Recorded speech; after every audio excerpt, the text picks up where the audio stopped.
जर एखादा शेतकरी असो आणि विम्यामध्ये आपण सहभाग नोंदवला, तुम्ही विमा उतरवला तुमच्या पिकाचा, तर विमा देण्याचे एक 3 ते 4 स्टेजेस किंवा निकष असतात. त्यामध्ये पहिला की तुमची पेरणीच नाही झालेली आहे किंवा नैसर्गिक आपत्तीमुळे पेरणी नाही झाली किंवा दुबार पेरणीचं संकट आलेलं आहे, तुम्हाला पावसाचा कालखंड असेल त्यामुळेही दुबार पेरणी आली, तर त्या ठिकाणी तुम्हाला 50% पेक्षा जास्त जर नुकसान झालं असेल तर त्याला आपण अग्रिम पीक विमा किंवा अग्रिमच्या ह्याच्या निकषाखाली आपण 25% पीक विमा वाटप करतो. हा झाला निकष पहिला.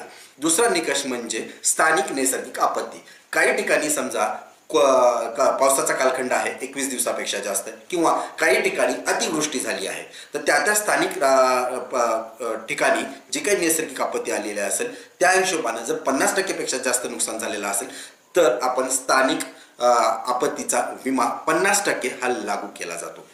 दुसरा निकष हा होता. तिसरा निकष म्हणजे पीक कापणी प्रयोग. पीक कापणी प्रयोगामध्ये आपण लक्षात घेतो की सरासरी जे काही आपला उतारा येतो पिकाचा, त्यामध्ये जर काही नुकसान झालेलं असेल किंवा कमी उतारा आला असेल तर पीक कापणी प्रयोग हा एक आधार मानला जातो नुकसान भरपाईच्या दाव्यासाठी. चौथा आणि शेवटचा निकष म्हणजे काढणी पश्चात नुकसान.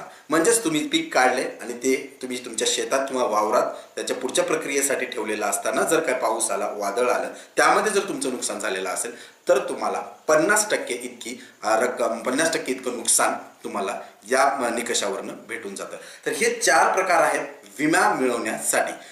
तर अशा प्रकारे वेगवेगळ्या प्रयोगामध्ये नवीन बदल हे केंद्र सरकारने लागू केलेले आहेत. आशा करूया की हा बदल जे काही घडणार आहे तो घडणारा बदल आणि यामुळे जे काही शेतकऱ्यांना वाढीव रक्कम मिळणार आहे ती लवकरात लवकर कशी मिळेल आणि त्याबद्दलच नवीन अपडेट्स आपण आपल्यासोबत सतत शेअर करत राहू. त्यासाठी माझी तुम्हाला विनंती आहे, या चॅनलला सबस्क्राईब करायला नक्कीच विसरू नका, जेणेकरून जी काही खरी माहिती आहे आणि जी काही सोप्या भाषेत, अगदी सोप्या भाषेत करून देण्याचा प्रयत्न मी तुम्हाला करत राहील.